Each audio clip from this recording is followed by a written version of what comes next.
I want to thank everybody for coming to the workshop. It's tremendous to look out in this audience and see the mix of academics and practitioners, and to see how far we've come in 3 years, and to think about where we can go coming forward. It's my privilege to introduce Jim Andreoni, who's our first speaker. Jim is a professor in the economics department at University of California, San Diego. I would venture that the academics in this room, everyone at some point in time, our work has been influenced by what Jim has written.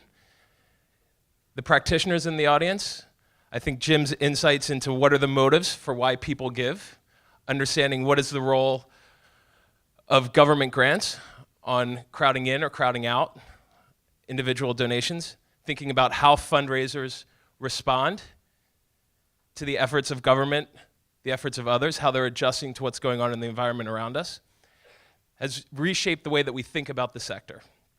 And with that, I would like to turn it over to Jim, and thank you.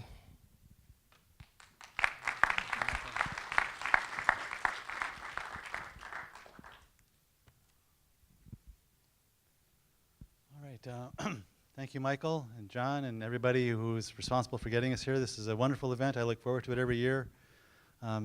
Not just that I get to see all my great old friends from around the world, but I get to learn a lot and meet a lot of new interesting people, so I'm always glad to be here.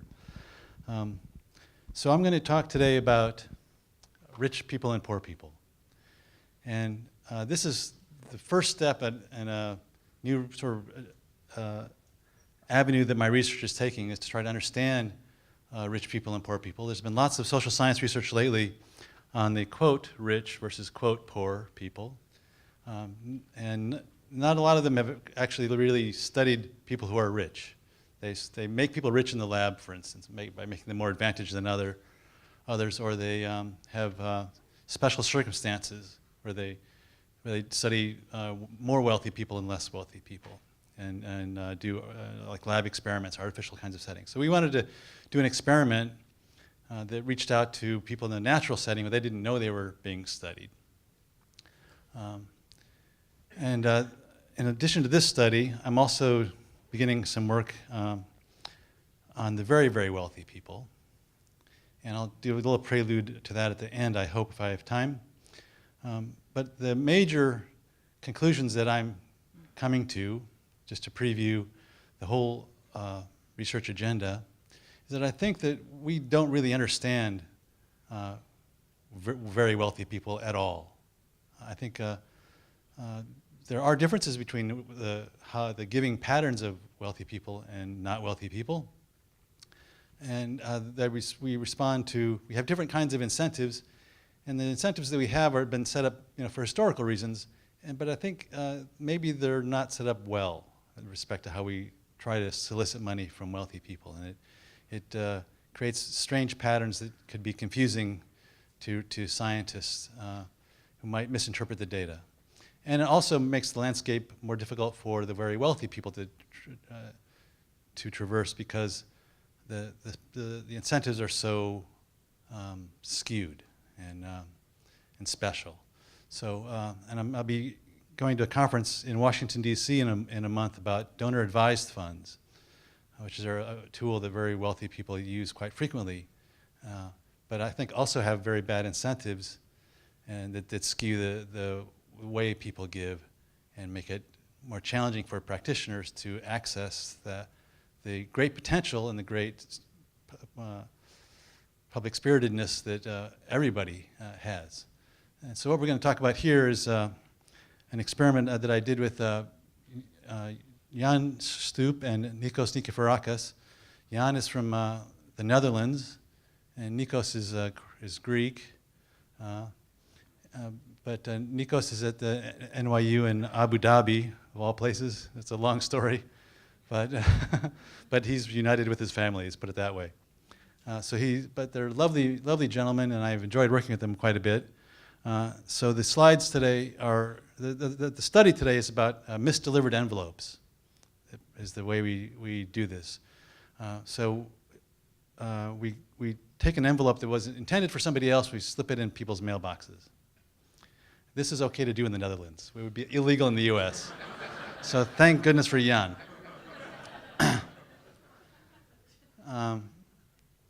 We picked different households. So this talk, the slides for this talk also had a little bit of a misdelivered course. They started off in the Netherlands, as you see by the stamp, and they went to pick up the NYU, they got the Erasmus University sticker, and then they picked up the NYU sticker by going to Nikos, and then they got the UCSD stamp and sticker from me in coming here to talk about the slides. So the difference between rich and poor have been talked about for a long time, and of course, starting with the famous quote from the Bible about getting through the eye of a needle.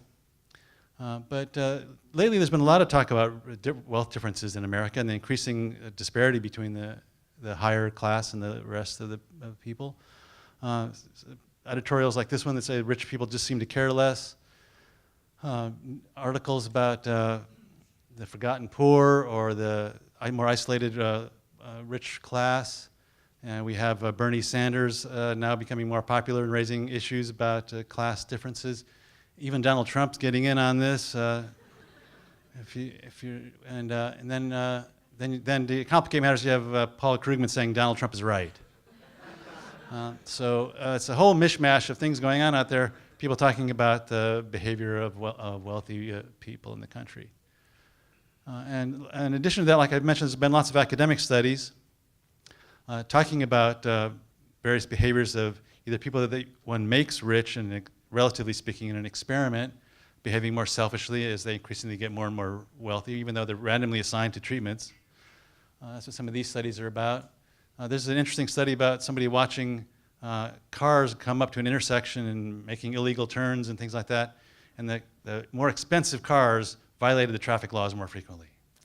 Right? So a sense of that maybe there's a difference in behavior there, these kinds of things. But there's been no real field studies that are natural field studies on the rich and poor. So we're going to do one of these in the Netherlands, and this is our instrument. So this is you can sort of see this, what's going on here. There's a card inside an envelope, and the envelope's a little transparent.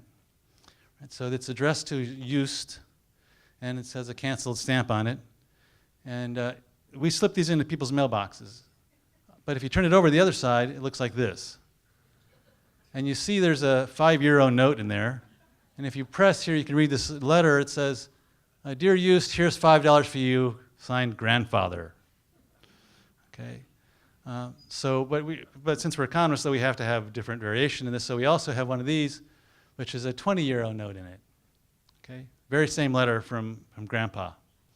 Here's €20 for you.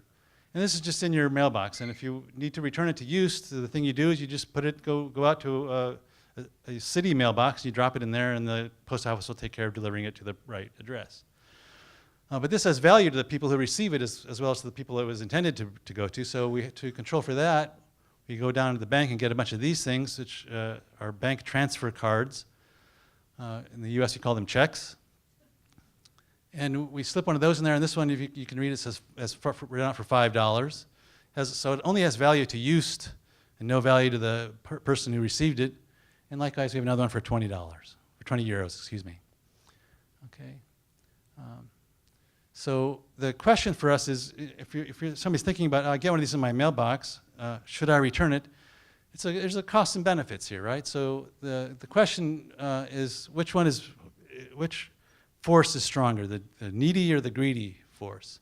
So by greedy, I mean your altruism, your sympathy. So this belongs to Joost. I care about him. I want him to do a good job. I care about being a good person.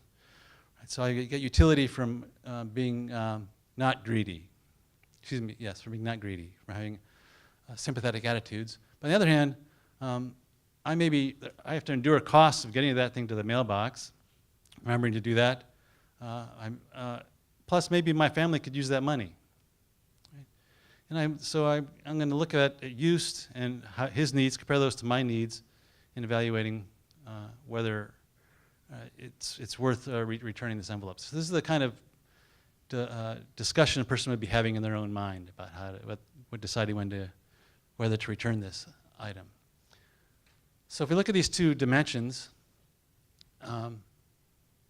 altruism or sympathy for the owner, this prior research that I just discussed would tend to indicate that this should favor the poor. They seem to have more, express more sympathy in these experiments and so forth. But what is clear is that, as an economist, you would think that the costs of returning the envelope will be higher for the poor people. And why is that? Well, their lives are perhaps more complicated. They have fewer resources. They have smaller households. They probably are more likely to be single parents with kids. That the trouble that it takes to do this is maybe higher. Also, if that 20-euro note is in there, that could be significant in your life if you're a poor person, but probably very insignificant if you're a rich person. So the difference between $5 and $20 is virtually nothing for a wealthy person, but could be significant for a poor person. Okay, so giving the opportunity cost, as we say, of foregoing that little extra cash, if you can figure out a way to justify it in your moral mind, is higher for the poor. So if this is true, then if both of the things are true, that the poor are much more altruistic than the rich, and also have higher costs of returning it, both. Well, if this one dominates this one, then we'll see the poor giving more back. If the opposite is true, we'll see the rich sending more back. All right, so choosing the households that are rich and poor. So what we would love to do, have gotten data on households before we picked them, and the Netherlands has really good data on wealth and income for every household in the country, but they wouldn't give it to us until after we sampled our subjects. They wouldn't give us a list of households that we could pick from. We had to tell them exactly which households, and we had to pay for each one. So we had to go figure out how to guess who is more wealthy and not wealthy.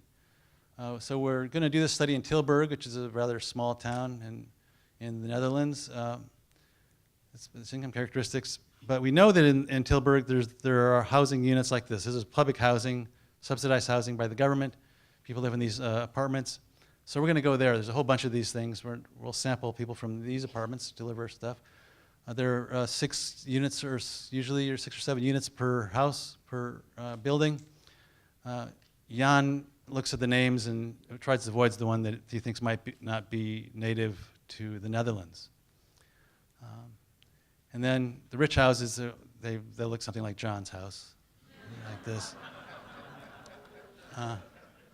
Not quite as nice, but the way we found those is the way that we would, you'd find John's house. You get on Zillow, right, and you look and see what the prices are, and you go to those neighborhoods. They don't really have Zillow in the Netherlands, but you do have listings of houses that are recently sold, so you can find out which neighborhoods are nicer than the others, and you pick the ones that you think are probably going to have a high value, which should suggest high income. All right, then, so that's what we did. We picked 45 of houses to go into each cell here in this experiment. And then Jan, my colleague, now I didn't ask him how this happened, but he happens to have control and ownership of an official postman's uniform for the Netherlands, complete with a satchel and the ID card. Now, for the sake of science, I think, I believe in division of labor. So he will be responsible for knowing why he has this. And he also loves to ride his bike. So he went out and delivered these things on his bicycle 3 times a week for 8 weeks to the different households. But we needed to make sure that we got back that if people put something in the mail and sent back to us, that we actually got it. So we had to test the mail. So every time he went out, he also took 17 envelopes and he put them in a post office box on the street corner near these neighborhoods that what somebody in their study might have used. And good news is we got them all back. Well, in one section we got 16.5 of the 17 back, which is to say we got one of the $20 ones was missing something important back here. One of the 20-euro notes. So that was the only time we didn't get everything back. All right. So what happened in our study? So first, we'll look at the poorer households. So these are the bank transfer cards. They returned about half of them in either case. What about and is that a difference? No, there's not statistically significant difference there. What about with the money? They gave back fewer of those they sent back. Also not different depending on the amount, but when you compare across the two, much less likely to send back the envelopes that have cash in them. So why is that? It costs more in the opportunity costs. Your family could really use that 20 € note.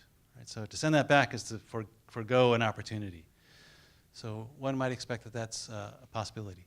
Plus, if you're poor, Joost, you don't know who Joost is. In fact, he's a graduate student at Erasmus University, and he lives in sort of a graduate student kind of neighborhood. Not the poorest of the poor, not quite middle class, right? So it's natural for them to expect just by the address that he's probably better off than they are.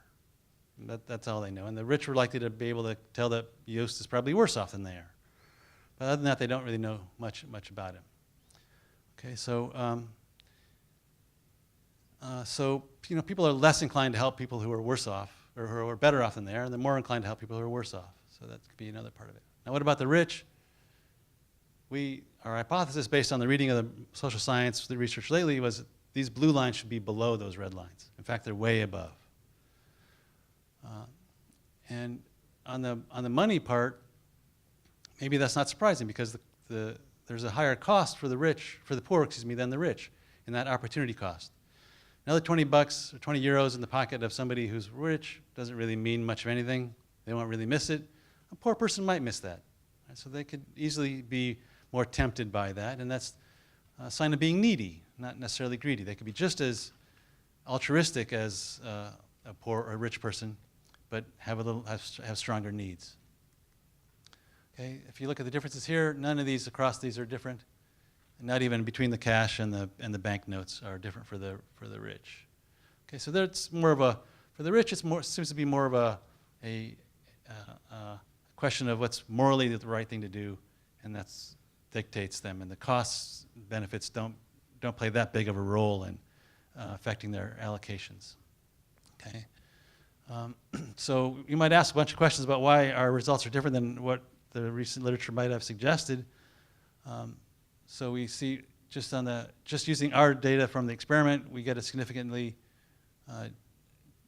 difference between the money and the bank cards for the rich and the poor. So let's look at our CBS data. Now, this is a lot of numbers. We asked, did our randomization work? Did we pick houses randomly well? And so you should see, you want to look for everything looking pretty similar across each one of these rows. And they pretty much do. So we did that all right. For the wealthy families, you can see that the average wealth is 2.5 million euros. For the wealthy, actually kind of high. That's the net income is 80. Let's just compare the rich and the poor. So you see there's a fair difference, but what you really want to focus on here is maybe at the end is your percentile differences. So the median percentile of the poor persons are the 20th percentile. So they're not the most desperate of the poor. The 20th percentile is actually fairly high, and these aren't the richest of the rich. They're the 93rd percentile. Right? So it's not the top. It's not the group that Bernie Sanders is all raising fuss about. So take the CBS data and see if there's any other variables that we're able to get on folks that would predict this difference that we're seeing. And in fact, the only things that really matter are whether you're rich and whether you got the money envelope or the bank card envelope. These stars indicate things that are significant, predictors, and nothing really mattered except those two things that we controlled and how close you are to a mailbox or how close you live to Joost. Okay. Oops. So the things we need to understand to get this right is why we have the difference between the rich and the poor in the money and why the difference in the bank cards. So if we have a simple model of altruism and opportunity cost, we can maybe explain this, but we don't really learn that much, as it turns out. If you suppose that the rich and the poor are equally altruistic, but then the poor just have a higher cost of returning these things, either because their time is they're less free time, or because they have a greater need for that money. There also could be practical concerns. What if you can think about this? Here's this money is sitting in this envelope. Everybody can see it. Why? If I put this back in the mail, somebody's going to steal this along the way. You can ask yourself that. So if you think that's likely, then what you should do is it gives you two options. One is you got to get an envelope, put this envelope in that envelope, address it to Used, pay for the postage, and then mail that. That's a lot of hassle to go through. Or you can go to Used's house and give it to him directly. Both of those things happened. But overwhelmingly, they happened from rich people. Okay. And here's a nice letter. Those of you who read Dutch, would you?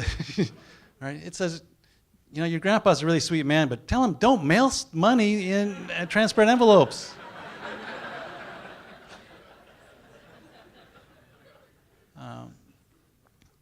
All right. So several people actually showed up at Used's apartment to hand them the envelope.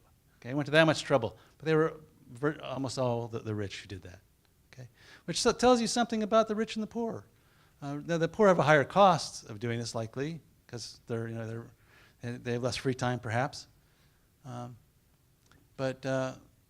less money to spend on postage and so forth. But to go to that great effort is also a great sign of one's generosity.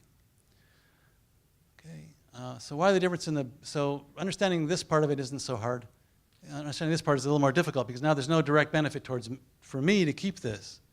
The only benefit is that I get to feel good for being a good person. There's no cash value for me of these bank transfer cards. So what would be the difference there? Well, you could think of a couple of possibilities. One is that the poor don't know how to return an envelope. Well, we went to these housing complexes and stood in the hallways and waited for people to go by and surveyed them. And most everybody, 40 out of 45 people who surveyed knew how to return an envelope that was misdelivered, and everybody had gotten one.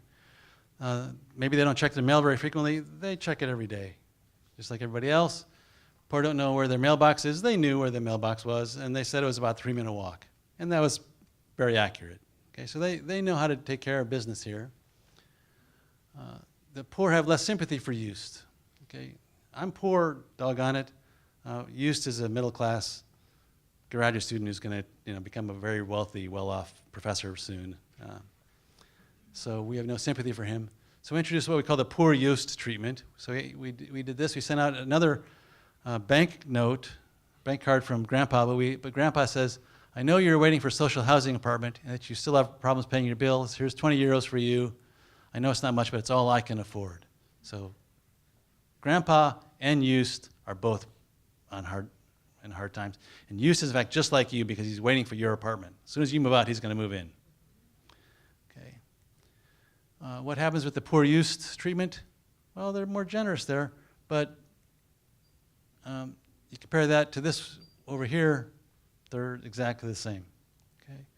So it wasn't that they were having less sympathy for Used over here that made them give less than the rich. The poor have enough to worry about. Life is stressful. There's been some research lately about how poverty itself is very stressful on people. It makes it hard for them to make good decisions. Right? When you're already worried about so many things, worrying about whether to invest in a 401k is like the last thing you're going to be taking time for. So you're going to make bad decisions in your life because you have so much else to worry about. There's been a literature on that lately. Maybe that's true for our people. So one of the things we did is we looked at how long it took for a letter to get returned, right? How quickly you actually responded to this, even though you were late in doing it. And what we find is that the poor take a lot longer to get around to sending this back when they send it back. Okay, and that's a significant difference. So maybe there's a part of an explanation or this supports basically our conjecture that there's a higher cost among the poor for complying with this moral obligation to send the money back. Besides money, are there any differences between the rich and the poor? So what we do is we ask, well, maybe the poor will demonstrate they have a really much higher demand for money. So let's do a treatment where we ask them, we call it the private incentive treatment. We send them this mailing, or this is a letter from Erasmus University saying we're conducting an academic study about the mail system. How efficiently does the mail system work? So please put this thing put this card in an envelope with a stamp on it, put it in a mailbox, and we're going to see how fast it gets here. Tell us the date you mail it. That's all you have to write on here, the date you mailed it. And we're going to see when it comes. And when we get it, we're going to send you 20 euros back. And this is the envelope that you get comes back, and you can see the or I guess, yeah, we send you 20, yeah. This is the envelope they get with the €5 notes in it, asking them to complete the survey. That's just to give them confidence that we're going to actually pay them later on. And later we send them a €20 note for filling this out. Okay, so what's the difference between the rich and the poor in this private incentive thing? None. No difference whatsoever. They're both equally likely to spend the time and the effort to get this extra €20. Okay, so the poor are not different from the rich in this respect, right? The net difference, benefit, cost is about the same for those two.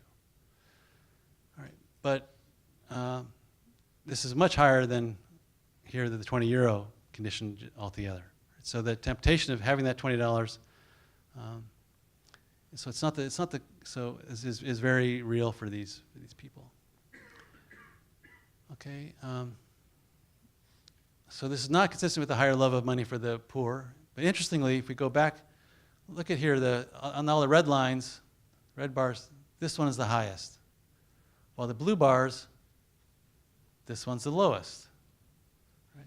So it's kind of an interesting pattern that here, doing something nice for somebody else motivated people to put that envelope in the mail.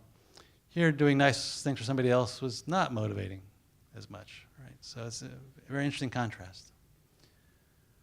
All right, let's just move along. Are there other characteristics of these models that can explain the difference? It turns out no, there's really not. You can do some fancy econometrics about decomposition, and this means a lot to everybody, I'm sure. But you ask what percentage of stuff that we observe can be explained by the things we observe, and it's really only about 5%. The rest of it is outside the model. It means it's individual preferences. It's the heterogeneity kind of stuff that John was talking about, things that we can't explain. So the conclusion is returning an item that does not belong to you is an ethical decision that requires weighing the costs and the benefits. So you're going to weigh your altruism and sympathy against your costs to yourself and the benefits to perhaps your family of holding on to this stuff. The only conclusion that would have allowed us to say something definitive is if the poor actually return more of these envelopes than the rich. Then we would know for sure that they're more altruistic, right? Because they have higher costs, so if they return more, they must have much higher benefits. Right? So, but that didn't happen. So that leaves us in a situation where we're not really sure which group is more altruistic. Our analysis with this CBS data didn't really help.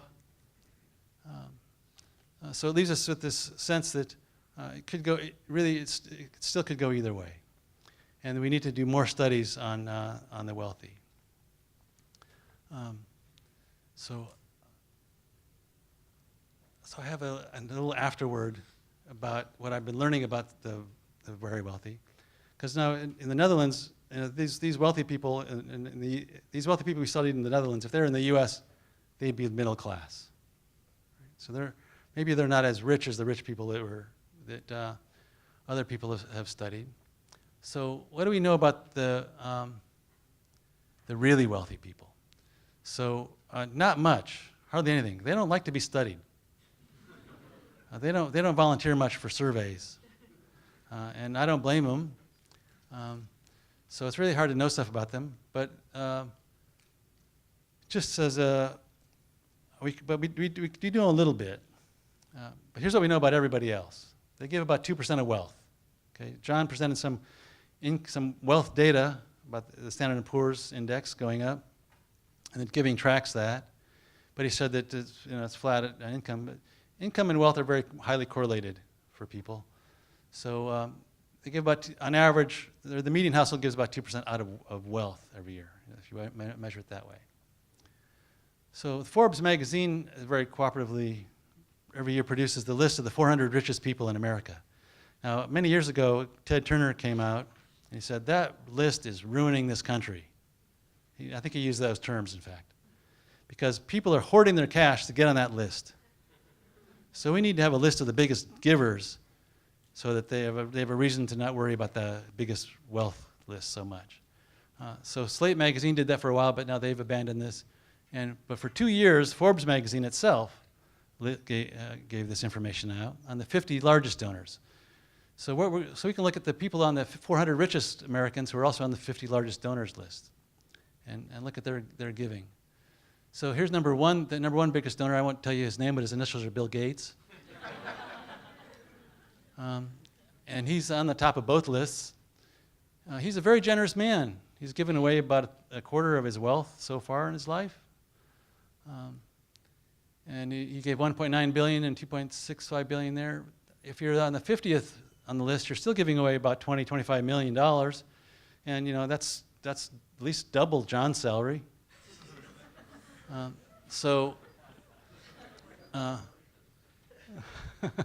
sorry, I got to pick on somebody, John, and you're my best friend in the room, so. All right, so that's very generous. But how much wealth do they have? We look on the Fortune 400 wealthiest folks. These people actually have considerable wealth. So on an annual basis, they don't. Bill Gates compares favorably to the average in the U.S. But by the time you're at the end of the 50th biggest giver, they don't compare so favorably. Now, what about the rest of the people on the Forbes 400 list who didn't make the Forbes 50 biggest givers list? Let's make the most optimistic assumption about them, that they almost made it on the Forbes 50 list. They gave just like $1 million too little to get on that list. They just missed it. Right? These people have a median wealth, these levels. If they just missed it, we would guess that they're giving away on an annual basis. This is our assumption, our best case assumption about how much they're giving on an annual basis is less than 1% out of wealth. Okay, so they don't compare very favorably. Now, this is not a very fair assessment of the wealthy people here, because wealthy people very often give zero. Bill Gates, for the longest time, said, my money's going to do much more benefit for the world if I keep it in Microsoft stock for another 10 years, then I sell it. Right? So he felt his duty was to give nothing. That's the most altruistic thing he could do at this moment, is to keep it invested, because he was he had a good deal. So really we need to look at giving over the life cycle. I mean, look at these incentives that cause rich people to want to hoard their money.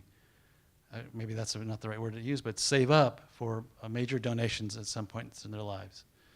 And understand how financial incentives, sort of like donor-advised funds, can contribute to this sense of giving now to my donor-advised fund, but then procrastinating on actually giving the money away to a charity, designated to a charity. And feed into some potential psychological decision-making issues that everybody faces, and creates incentives that are maybe not perfectly well calibrated.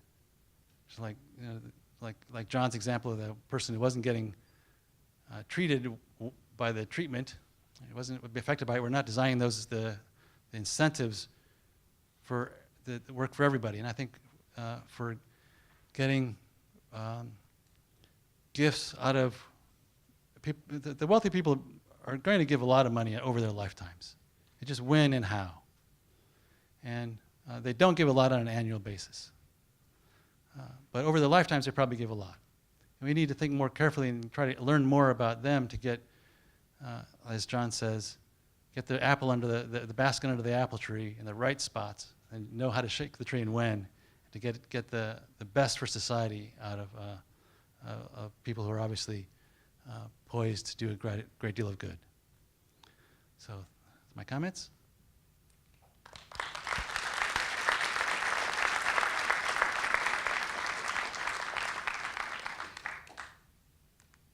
Oh yeah, there's this final slide.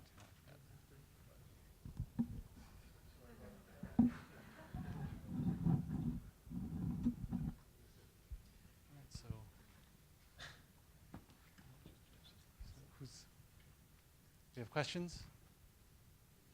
Do you take questions, or are we adjourning for a break? Okay. If you can repeat the question. Who had the question? Who was the first? Rich or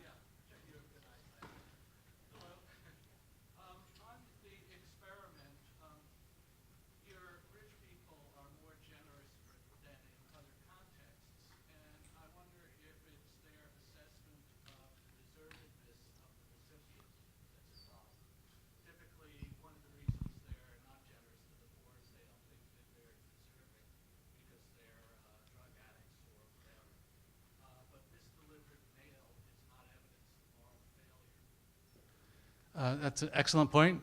We deliberately picked our neighborhood, our address for use, the graduate student who helped us out here, to be sort of ambiguous in that regard. Sort of a lower middle class neighborhood. But you're right that it was, it's through no fault of his own that his grandpa did this silly thing of mailing this envelope with the cash in it, or that the postman delivered to the wrong spot. So that's control for both the rich and the poor. It seems to help, perhaps it helps with the rich, but not so much with the poor. It might actually go the other way, that you could easily imagine somebody having a little chip on their shoulder, saying, from luck. The poor are more likely to assume a large percentage of the poor, of the other poor, are deserving rather than undeserving. And so you have that difference, but we still have the unexplained difference in your experiment on the poor side, but it's reduced a little bit that this covers the rich side. Yes, these issues can go a little ways to explaining some of these. Yes, Ram? Did they know that they knew that this was a student, right? They knew nothing about him. That if you Googled him, you might find his Facebook account. But that was about it, And you could learn from that a little bit about him. But that was it. Yes, sir. Yeah, in the I'm last sorry. intervention that you did where you framed it around the housing problems, I was wondering if you've done any other interventions where you've tried to activate someone's sense of identity or like class, what values they have, community, things like that, and see if that has an impact. Yeah, no, we did not do that. There have been some lab studies of that variety, and it's very easy to manipulate those things, and they work amazingly strongly. So. I'm going to get back to that. But they knew that this was a neighborhood where students live. It's not clear that it's a neighborhood where students live. It's sort of like living in a fashionable downtown neighborhood that's in transition. So it's not clear. Okay, great. Thank you, John. Thanks.